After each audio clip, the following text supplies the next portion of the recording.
Jelas, Ustaz. Oke, baik. Sebentar.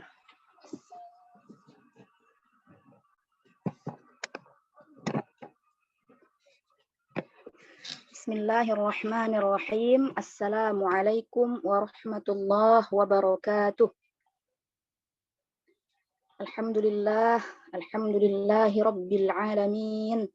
Lahun ni'matu wa lahul fadlu wa lahus sana'ul hasan. Salawatullahil barrir rahim wal malaikatil muqarrabin. Ala sayyidina Muhammadin Tahal Amin wa ala alihi wa sahabatihi at-tayyibin at-tahirin. Allahumma la sahla illa ma ja'altahu sahla wa anta ya hayyu ya qayyum taj'alul hazna idza syi'ta sahla wa la hawla wa la quwwata illa billah. Allahumma rzuqna al-ikhlasa fi niyyati wal qawli wal amal. Alhamdulillah, puji syukur kita ucapkan kepada Allah Subhanahu wa taala yang telah melimpahkan rahmat dan karunia-Nya kepada kita semua, yang telah memberikan kita nikmat sehat, terutama sekali nikmat iman dan Islam, yang mana dengan nikmat tersebut mendorong kita untuk dapat hadir di majelis ilmu yang insya Allah dimuliakan dan diberkahi oleh Allah. Amin. Salawat dan salam kita hadiahkan kepada baginda Nabiullah wa Rasulullah Muhammad sallallahu alaihi wasallam. Juga kepada para sahabat dan para pengikutnya sampai hari kiamat nanti. Semoga dengan bersalawat kepada mereka, kita berharap juga mendapatkan syafaat nanti di hari kiamat, dan juga berharap semoga kajian kita kali ini diberkahi oleh Allah Subhanahu wa taala. Bagaimana kabarnya semua? Semoga sehat-sehat selalu, semoga selalu dalam lindungan Allah Subhanahu wa taala. Amin. Baik, tak lupa sebelum kita memulai kajian kali ini, saya ingatkan diri saya pribadi dan teman-teman sekalian untuk mengikhlaskan niat hanya karena ingin mengharap pahala dari Allah lillahi ta'ala. Alhamdulillah, kita sudah masuk pada pelajaran akhlak, yang mana mungkin 2 minggu yang lalu sudah dibahas oleh Ustazah Zulfa ya. Cuman belum tahu poinnya sampai di mana gitu, saya belum memastikan. Namun tak ada salahnya kalau kita sedikit mengulang dari apa yang telah dijelaskan kemarin.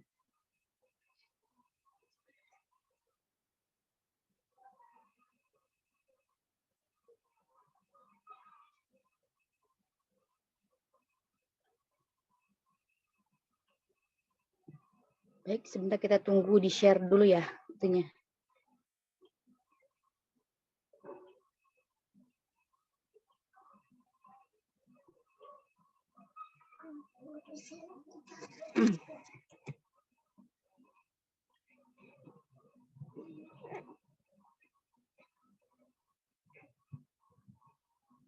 Kita baca Arabnya. Bismillah. Qala al-muallifu rahimahullah. Min sifatil muslimis salih. Al-muslimus salih yaqra'ul Qur'an.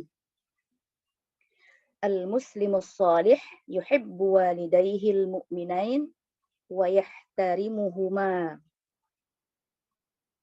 Al-muslimus salih yuhsinu ila man asa'a ilaihi kama yuhsinu ila man ahsana ilaihi. Al-muslimus salih yusa'idul fuqara'a wal aitam. Al-muslimus salih yukrimu dhaifahu wa yu'amilu jarahu bil ihsan. Al-muslimus salih la yasriq. Al-muslimus salih la yadribu musliman bighairi haqq. Al-muslimus salih la yu'dhi musliman bighairi haqq.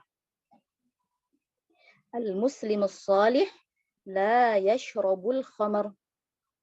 al-muslimus salih la yata'atal mukhaddarat ad-darrah.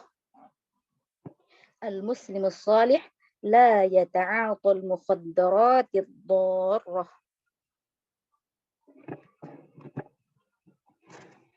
Baik, sebagian sifat muslim yang salih.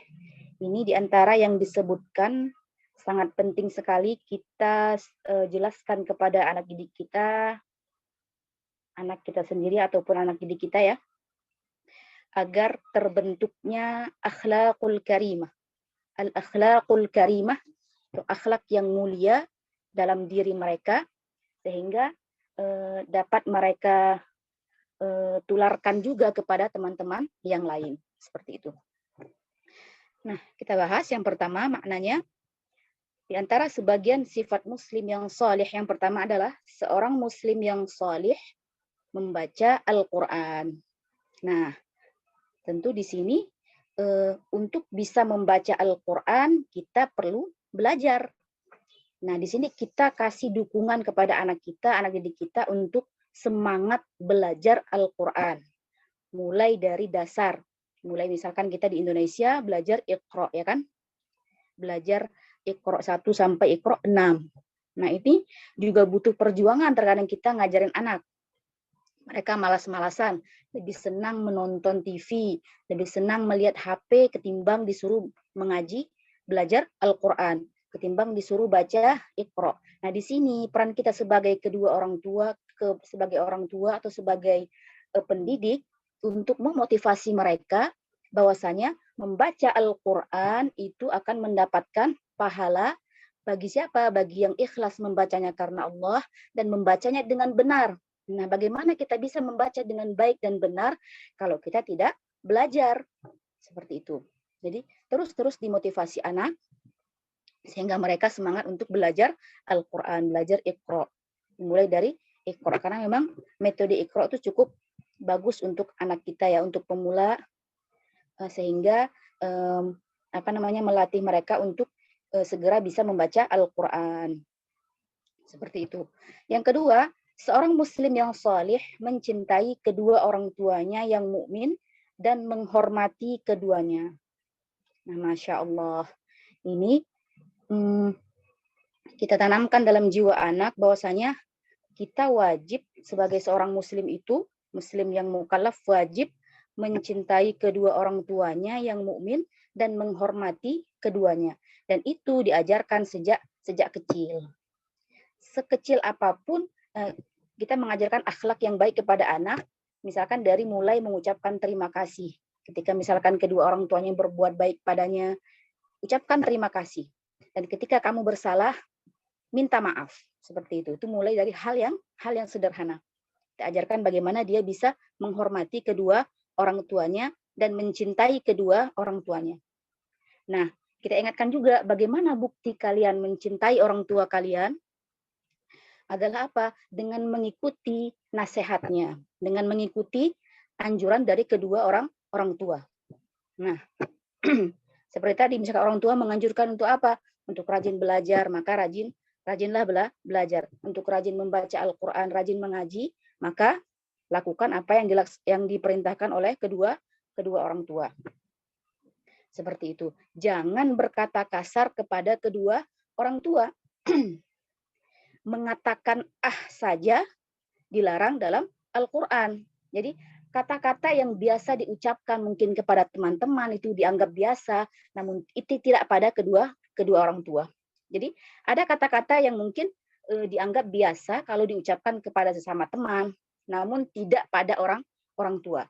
Jadi kepada kedua orang tua harus pandai-pandai memilih perkataan yang jangan sampai menyakiti hati kedua orang tua, dan itu dipupuk sejak kecil. Ketika anak mungkin namanya anak pasti butuh arahan. Jadi ketika mereka bersalah, kita ingatkan, itu perkataan tidak sopan diucapkan kepada orang tua. Jangan ucapkan seperti itu. Nah, dari situ dia belajar memperbaiki bagaimana berucap, bagaimana bertata krama atau berinteraksi dengan kedua orang tuanya. Seperti itu. Dengan minimal misalkan ketika berangkat ke sekolah, salam kepada kedua orang tua, kemudian orang tua pun mengajarkan kepada anaknya kasih sayang gitu kan, sehingga mereka pun merasakan kasih sayang dari kedua orang tuanya, dan nantinya akan menimbulkan rasa hormat bagi kedua orang tua. Seperti itu. Jadi dimulai dari orang tua. Orang tua ketika anak salah diingatkan, ketika mereka berkata yang tidak baik diingatkan, itu tidak sopan, ucapkan yang baik. Nah, kemudian juga diajarkan bagaimana sopan santun gitu ya, baik kepada kedua orang tua mereka maupun yang orang tua yang lainnya. Seperti itu. Kemudian, seorang muslim yang salih berbuat baik kepada orang yang berbuat buruk kepadanya, sebagaimana ia berbuat baik kepada orang yang berbuat baik kepadanya. Nah, ini sedikit berat ya, mungkin dipraktekin oleh anak-anak. Jadi, saya mendapati ada sebagian orang tua mengajarkan ini pada anaknya. Kalau kamu dipukul, katanya, pukul balik. Wal'iyadzubillah. Itu katanya. Kalau kamu dihina, hina balik, katanya gitu. Saya mendengar langsung, itu orang tuanya ngajarin gitu ke anaknya. Nah, kita, alhamdulillah, sudah belajar agama, kita diajarkan dalam Islam untuk berbuat baik kepada yang baik kepada kita, dan kepada yang tidak baik kepada kita. Jadi, baik yang dia bersikap baik atau tidak baik, kita harus tetap bersikap baik kepada mereka. Nah, ini tentunya butuh butuh latihan, butuh kesabaran untuk dapat mencapai akhlak yang seperti ini. Masya Allah. Jadi salah satu contohnya seperti apa? Ketika kamu misalkan teman kamu tidak sengaja memukul kamu gitu. Atau mungkin ada temannya yang mungkin kasar, memukul kamu, maka jangan dibalas. Jangan dibalas.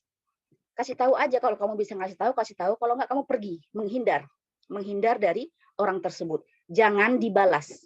Seperti itu. Ajarkan seperti itu kepada anak. Jadi mungkin dari dalam rumah sendiri gitu. Kadang adik beradik pun seperti itu. Kadang kakaknya mukul adiknya atau adik mukul kakaknya gitu ya. Nah, tentu si anak ini pengen apa? Ketika dipukul pengen balas. Nah, kita ini sebagai pendidik, sebagai kedua orang tua, tanamkan. Ketika adik kamu memukul kamu atau ketika teman kamu memukul kamu, jangan dibalas. Sabar. Ajarkan sabar. Kasih tahu bu guru gitu, atau kasih tahu mama kalau misalkan kakak mukul kamu gitu, biar mama yang nasihatin. Jangan dibalas. Jadi kita tanamkan dalam jiwa anak untuk tidak membalas keburukan dengan keburukan. Seperti itu. Jadi perlakukanlah orang lain sebagaimana kita ingin diperlakukan. Itulah ajaran Islam. Kalau kita tidak ingin dipukul, maka kita jangan memukul. Kalau kita tidak ingin dicaci, maka jangan mencaci. Seperti itu. Sebagaimana kita ingin dihormati, sebagaimana kita ingin diperlakukan dengan baik, orang lain juga ingin diperlakukan dengan baik. Nah, terkadang muncul pertengkaran walaupun di antara anak kecil dari saling ngeledek gitu ya. Ngeledek, nah saling mengejek misalkan gitu. Lalu berawal dari saling mengejek, lalu main pukul. Nah, itulah fungsi kita sebagai orang dewasa, sebagai orang tua, pendidik, untuk memberikan arahan yang baik dan benar kepada mereka. Jadi jangan ditiru yang seperti tadi. Nak, ketika kamu dipukul, pukul balik. Ketika kamu dihina, hina balik. Itu jangan seperti itu. Kita tanamkan dalam jiwa anak untuk membalas keburukan dengan kebaikan. Sebagaimana kita membalas kebaikan dengan kebaikan. Berikutnya, seorang muslim yang saleh membantu orang-orang fakir dan anak yatim. Nah, ini kita bisa sebagai orang tua, sebagai pendidik, memberikan contoh, memperlihatkan di depan anak, misalkan ketika ada yang minta yang, dan memang mereka membutuhkan ya, kita tahu mereka membutuhkan, kita bantu. Nah, ini menjadi contoh bagi anak-anak. Atau misalkan di masjid ada kotak amal ya kan, kotak amal. Nah, kita ajarkan untuk bersedekah di sana, seperti itu. Yang nantinya mungkin bisa dimanfaatkan, itu kotak amalnya mungkin sebagian akan diberikan kepada orang-orang yang membutuhkan. Kemudian, seorang muslim yang saleh memuliakan tamunya dan berperilaku baik terhadap tetangganya.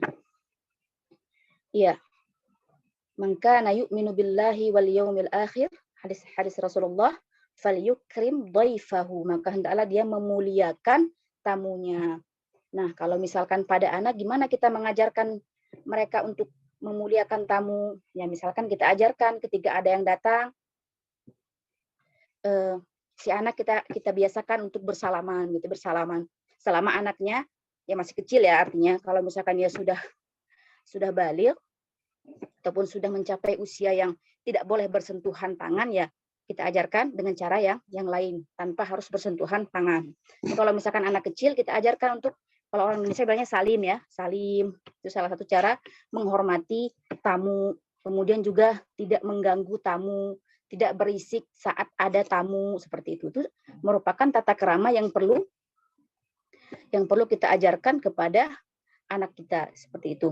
Dan ketika bertamu pun, nah ini kita ajarkan juga ketika bertamu, ketika sampai di rumah orang lain, jangan sembarangan bersikap, jangan lompat-lompat, jangan mengambil barang tempat kita, orang yang tempat kita singgahi itu, artinya apa ya, mengambil barang atau mengganggu gitu ya, mengganggu kenyamanan orang yang kita datangi tersebut, seperti itu. Nah, itu tugas kita sebagai orang tua, terus-terusan mengingatkan dan memberikan contoh yang baik kepada anak. Juga berperilaku baik terhadap tetangganya.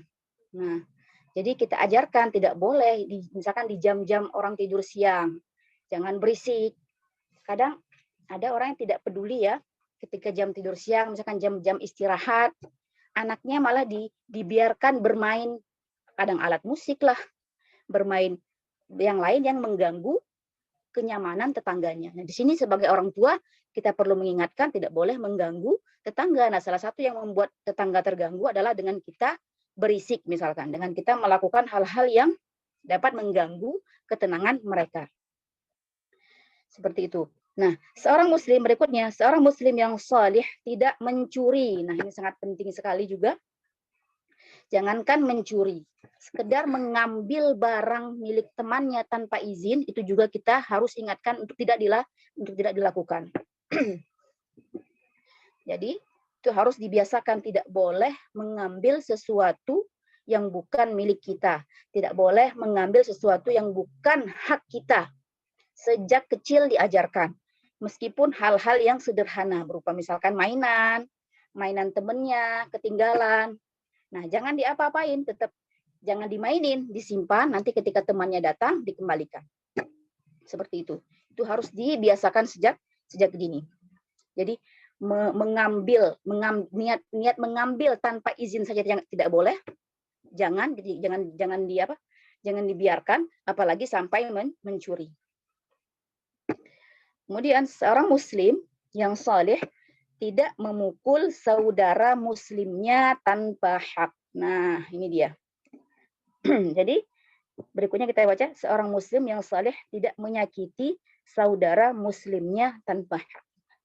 Nah, kita ajarkan sebagai muslim, kita harus saling sayang menyayangi. Islam menganjurkan kita untuk menghormati orang muslim yang lainnya. Seperti itu. Nah, termasuk juga lah sesama kakak beradik gitu ya. Kakak menyayangi adik, adik menyayangi kakak gitu. Begitu juga sebagai anak menyayangi teman-temannya. Jangan memukul mereka tanpa hak. Jangan menyakiti mereka baik dengan perkataan maupun dengan perbuatan. Ngeledek, ngeledek atau apa ya istilahnya? Bercanda tapi ingin sedikit menghina temannya gitu. Itu termasuk hal-hal yang menyakiti hati temannya. Dan juga memukul juga termasuk hal yang menyakiti temannya. Maka memukul, menyakiti teman dengan perkataan yang tidak baik, itu tidak boleh dilakukan oleh seorang muslim yang saleh. Tidak dilakukan oleh seorang muslim yang saleh. Jadi muslim yang saleh senantiasa menjaga lisannya, menjaga perbuatannya dari menyakiti baik dengan perkataan maupun perbuatan hati teman, dari menyakiti temannya, baik menyakiti secara fisik maupun secara mental, seperti itu ya. Dan istilah sekarang bully ya, membuli temannya, wal'iyadzubillah. Ini penting sekali ya kita kita kita tanamkan dalam diri anak, karena banyak sekali korban yang karena bully, ada sebagian anak yang karena dibully bunuh diri, wal'iyadzubillah. Karena mungkin dia ada kekurangan mungkin secara fisik, terus selalu dibully. Nah, itu merupakan bagian dari apa? Menyakiti hati orang lain gitu, menyakiti orang lain. Dan ada sebagian orang yang ya itu tadi bunuh diri gara-gara dibully temannya, bahaya sekali. Jadi kita sebagai orang tua sebisa mungkin mengajarkan anak-anak kita, anak didik kita untuk tidak melakukan hal tersebut, tidak menyakiti hati sesama, tidak menyakiti hati orang muslim yang lainnya. Baik dengan perkataan maupun dengan perbuatan. Berikutnya, seorang muslim yang salih tidak meminum khamar. Ya, khamar adalah minuman yang diharamkan dalam Islam untuk diminum dan dikonsumsi. Sehingga kita perlu kita ajarkan bahwasanya ada minuman yang disebut khamar, minuman keras yang tidak boleh dikonsumsi oleh orang muslim. Kemudian seorang muslim yang saleh tidak mengkonsumsi narkoba yang membahayakan dirinya. Masya Allah, ini mungkin lebih kepada anak-anak yang mungkin tingkat SMP ke atas ya, sudah mulai mungkin dipengaruhi oleh hal-hal yang semacam ini. Jadi hal-hal yang membahayakan diri jangan diikuti, jangan pernah dicoba. Karena yang namanya mungkin anak remaja pengen nyoba sesuatu yang baru gitu ya. Nah, disinilah peran ilmu agama penting sekali ditanamkan terus-menerus sampai kapanpun. Jadi belajar ilmu agama itu sampai mati. Jadi tidak hanya tingkat SD saja. Sebagian orang saya melihat begitu getol mengajak anaknya untuk ngaji, baik itu Al-Quran maupun ilmu agama yang lainnya, ketika di usia SD. Adapun ketika usia SMP itu kayak semacam dibebasin gitu ya, dibebaskan anaknya. Kalau anaknya mau ya silahkan, kalau enggak ya enggak dipaksa. Harusnya kita sebagai orang tua terus mengontrol anak kita dengan ilmu agama. Hanya dengan ilmu agamalah si anak mempunyai saringan gitu ya, saringan dalam dirinya, oh ini boleh, ini tidak boleh. Itu. Nah, belajar ilmu agama tidak cukup hanya di bangku SD gitu ya, tapi terus berlanjut sampai kapanpun, sampai dia dewasa, sampai dia berumah tangga, bahkan sampai sebelum nafas, sebelum maut datang gitu ya, sebelum ajal datang. Seperti itu. Jadi belajar ilmu agama adalah seumur hidup. Untuk apa? Untuk senantiasa menjadi saringan bagi kita, menjadi mizan ya, timbangan bagi kita untuk senantiasa berbuat ke jalan yang benar dengan landasan ilmu agama. Seperti itu.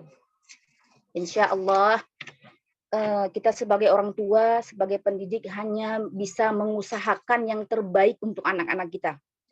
Hanya bisa mengusahakan dan berdoa. Nah, bagaimana nantinya mereka kita serahkan kepada Allah Subhanahu wa taala. Yang jelas dari kecil kita didik mereka dengan ilmu agama, ilmu aqidah, kemudian ilmu fiqih dan akhlak yang baik. Seterusnya kita terus mengontrol mereka agar mereka istiqomah dalam belajar agama sampai mereka mengamalkannya dan mudah-mudahan bisa mengajarkannya gitu ya. Sampai mereka berhasil menjadi orang yang salih dan wafat dalam keadaan husnul khatimah. Itulah cita-cita kita dan juga cita-cita buat diri kita sendiri tentunya ya kan. Nah, jadi kita sebagai orang tua hanya mengusahakan yang terbaik buat anak-anak kita, namun hasilnya kita tawakal, kita serahkan kepada Allah Subhanahu wa taala. Ya, demikian pembahasan hari ini. Kita lanjut sedikit lagi ya. Adab-adab Islami, sedikit saja kita baca. Sudah disiapkan slide-nya?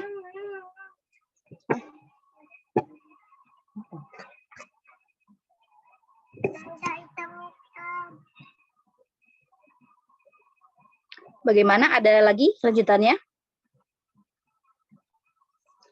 Adab-adab Islami.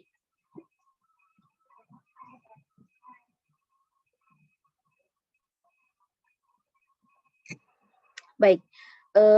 Kalau ada yang ingin ditanyakan dari pembahasan yang sebelumnya, pembahasan tadi, sebagian sifat yang salih, silahkan. Jika ada yang ingin ditanyakan.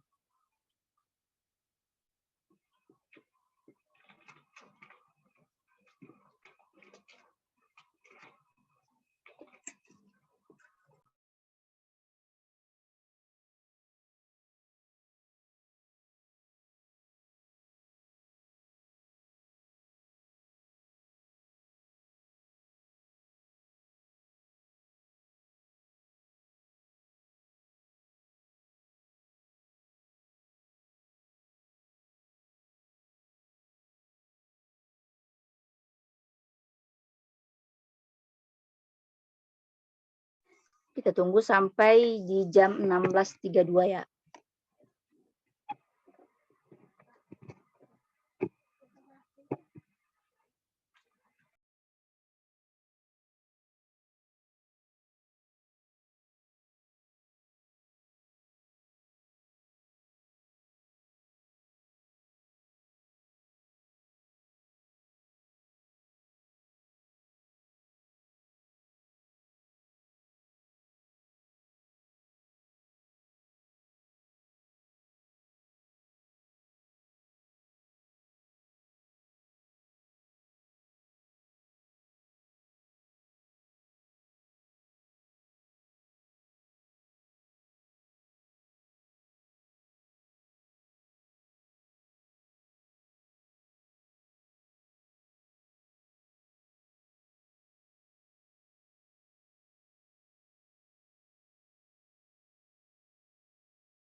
Baik, alhamdulillah.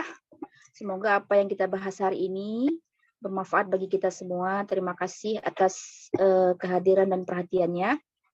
Dan mohon maaf atas kesalahan dan kekurangan dari saya. Demikian hari ini kita tutup dengan membaca tahlil dan sholawat. Nuhallil wa nusalli ala nabi. La ilaha illallah. La ilaha illallah. La ilaha illallah. Allahumma salli ala sayyidina Muhammad wa ala alihi wa sahbihi wa sallim. Allahumma salli ala sayyidina Muhammad wa ala alihi wa sahbihi wa sallim. Allahumma salli ala sayyidina Muhammad wa ala alihi wa sahbihi wa sallim. Rabbi ighfir li wa liwalidayya wa lilmu'minina wal mu'minat. Rabbi ighfir li wa liwalidayya wa lilmu'minina wal mu'minat. Rabbi ighfir li wa liwalidayya wa lilmu'minina wal mu'minat. Walhamdulillahi rabbil alamin. Barakallahu fikum wa ahsanallahu ilaikum. Assalamualaikum warahmatullahi wabarakatuh.